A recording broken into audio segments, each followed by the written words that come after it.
آپ نے سنا ہوگا اور دیکھا بھی ہوگا، دنیا کے اوپر ایک جانور ہے، کاش کاش کاش ہم وہ جانور ہی بن جائیں۔ ہم اشرف المخلوقات ہونے کے بعد، محمد رسول اللہ صلی اللہ علیہ وسلم کے امتی ہونے کے بعد ہم کر کیا رہے ہیں؟ ہمیں کرنا کیا تھا اور ہم کر کیا رہے ہیں؟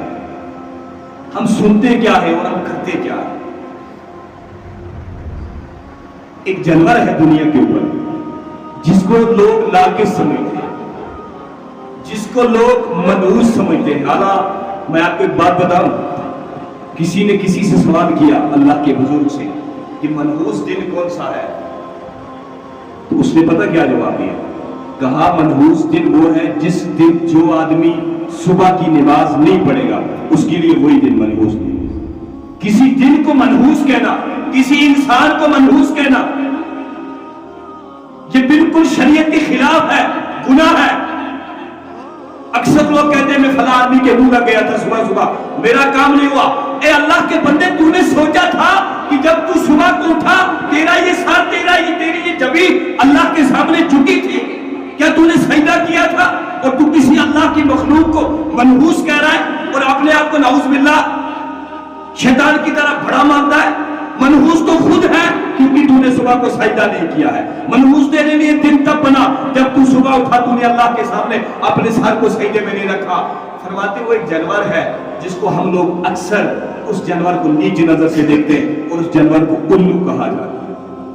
بہت سارے لوگ تو ایسے ہیں بہت ممالک کے اندر، کہتے ہیں کہ جس جگہ وہ بولتا ہے وہ کہتے ہیں کہ ہمارے ہمسایہ میں موت ہوگی۔ کچھ لوگ کہتے ہیں کہ ہم کام کے لیے نکلیں گے، کامیابی نہیں آئے گی۔ لیکن اللہ کے رسول صلی اللہ تعالیٰ علیہ وسلم کے ایک اور نواسے ہیں، آپ نے سنا ہوگا، حضرت امام حسین کے بیٹے تھے حضرت علی، جن کو حضرت امام زین العابدین کہا جاتا تھا۔ انشاءاللہ اگر اللہ نے چاہا، اگر موقع ملا، ایک جمعہ انشاءاللہ امام زین العابدین کا سیرت بیان ہوگی انشاءاللہ، اگر سنیں گے تو، لیکن عمل کرنا ضروری ہے۔ تو یہ حضرت امام حسین کے بیٹے جو کربلا کے اندر بیمار تھے، ان کو امام حسین نے باہر نہیں نکلنے دیا۔ اصل نام حضرت علی ہے، امام زین العابدین ان کا لقب ہے۔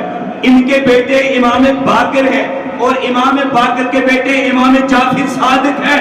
امام جعفر صادق سے کسی نے سوال کیا، آئے امام آپ ایک بات بتائیں، جو یہ الو ہے یہ تنہا کیوں رہتا ہے، یہ ویرانے میں کیوں رہتا ہے، یہ سوچتا کیوں رہتا ہے؟ اللہ اللہ۔ امام جعفر نے کہا سننے کی ہمت ہے، بیان کروں سنو گے؟ امام جعفر صادق یہ حضرت امام حسین کی پشت سے چوتھی پیڑھی کے اندر آتے ہیں۔ جعفر صادق ان کے باپ امام باقر، ان کے باپ امام زین العابدین اور ان کے باپ سیدنا امام حسین رضی اللہ تعالیٰ عنہ۔ فرماتے سنو گے؟ ہمت ہے کہ یہ خاموش کیوں رہتا ہے، یہ غمزدہ کیوں رہتا ہے؟ عرض کرتے امام بیان ہو جائے تو بہتر ہے۔ اللہ، امام جعفر صادق نے کہا یہ اللہ کے رسول صلی اللہ علیہ وسلم کے گھر والوں سے محبت کرتا ہے۔ اللہ، یہ اہل بیت کا محب ہے، یہ امام حسن حسین کا محبت کرنے والا ہے، یہ امام زین العابدین کا محبت کرنے والا ہے، یہ امام باقر کا محب ہے، یہ امام جعفر صادق سے سچی محبت کرنے والا ہے۔ تو فرمایا ہوا کیا؟ فرماتے یہ محبت کرنے والا تھا۔ فرماتے جس دن اس نے سنا کہ آج مکہ سے مدینہ اور مدینہ سے ہجرت کر کے امام حسین کربلا کی طرف چلے گئے، فرماتے اس نے اڑان بھری، اس نے پرواز بھری، یہ ہوا میں اڑا۔ فرماتے 9 محرم کی شام کو جب صبح کربلا برپا ہونے گئے، فرماتے کربلا کے میدان میں پہنچا۔ کربلا کے میدان کے اندر جب پہنچا تو اس نے امام حسین کو سلام کیا۔ سلام کرنے کے بعد کہتے ہیں امام حسین آپ مجھے وہاں چھوڑ کے آگے تھے، آپ مجھے تنہا چھوڑ کے، میں تو آپ کا محبت کرنے والا ہوں۔ فرماتے ہیں امام حسین نے کہا کل 10 محرم ہے، کل جو کچھ ہونے والا ہے تمہیں میں نے اجازت دے رہا ہوں، تم اس کو برداشت نہیں کر سکو گے۔ اللہ، جب ایک جانور کربلا کو برداشت نہیں کر سکتا ہے تو ہم کتنے سنگ دل ہیں، ہم کتنے سنگ دل ہیں، ہمارے دل کتنے پتھر بن گئے ہیں کہ ہم کربلا کو بار بار سنتے ہیں اور پھر نماز ہی نہیں پڑھتے۔ پھر ہم مسجد ہی نہیں آتے، پھر ہم دین کی راہ پہ نہیں آ رہے۔ فرماتے امام حسین نے کہا اے جانور تو برداشت نہیں کر سکے گا، کل جہاں جو ہونا ہے۔ فرماتے یہ سوال بدستہ ہو گیا، کہنے لگا حسین مجھے اجازت دی جائے، مجھے اجازت دی جائے میں کربلا میں رہوں۔ فرماتے جب 10 محرم ہوا، جب صبح کو کربلا برپا ہوئی، جب 6 ماہ کے علی اصغر کو شہادت تک پہنچایا گیا، جب 17 سال کے علی اکبر کی شہادت ہوئی، جب خود نواسہ رسول امام حسین کی شہادت ہوئی، کسی نے انہوں سے پوچھا اے تو کیوں غمگین ہے؟ کہا تمہیں پتہ نہیں ہے میں نے کربلا کو آنکھوں سے دیکھا ہے، میں نے کربلا کو آنکھوں سے دیکھا ہے۔ فرماتے یہ ویرانے میں نہیں رہتا تھا، یہ اجاڑوں میں نہیں، یہ بستی میں رہتا تھا۔ فرماتے وہ دن ہے 1400 سال گزرنے والے ہیں، تب سے لے کر آج تک کبھی یہ بستی میں نہیں رہا، یہ اس نے اجاڑے کو پسند کر دیا، اس نے ویرانے کو پسند کر دیا، اب یہ اپنا ڈیرا ہی ویرانے میں رکھتا ہے، اب یہ ویرانے میں رہتا ہے، یہ پریشان حال ہے۔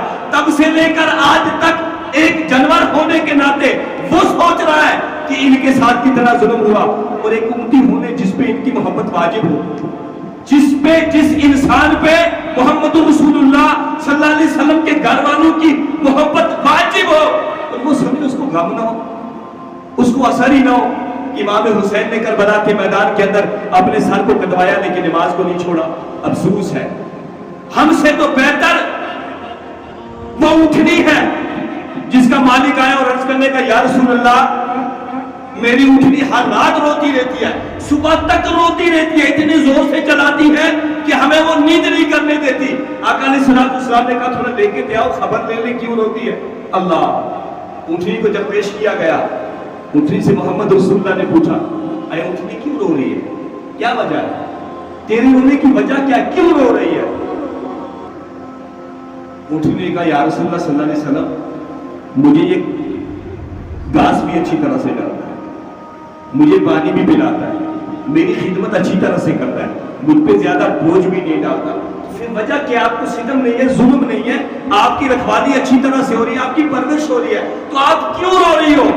اٹھنی نے کہا یا رسول اللہ صلی اللہ علیہ وسلم جب رات ہوتی ہے میرا مالک عشاء کی نماز پڑھنے کے بغیر سوتا ہے، اور جب یہ سوتا ہے میری آنکھیں کھلتی ہیں، میں اس کے نیچے بھڑکتی ہوئی جہنم کی آگ کو دیکھتی ہوں، اور اس آگ کو دیکھ کے مجھے رونا آتا ہے کہ کل میرا مالک اس آگ کے اندر چلے گا۔ اللہ جو 5 نمازیں 4 نمازیں پڑھے اور عشاء کی نماز چھوڑ دے اس کے لیے، اور وہ صحابی رسول اس زمانے کے اندر جو سچا مسلمان ہو اس کے لیے یہ حشر ہے، اس کے لیے تو ہمیں کہاں سے یہ نماز معاف ہو گئی؟ اللہ تعالیٰ سے دعا ہے اللہ تعالیٰ ہم سب کو نماز پڑھنے کی توفیق عطا فرمائے۔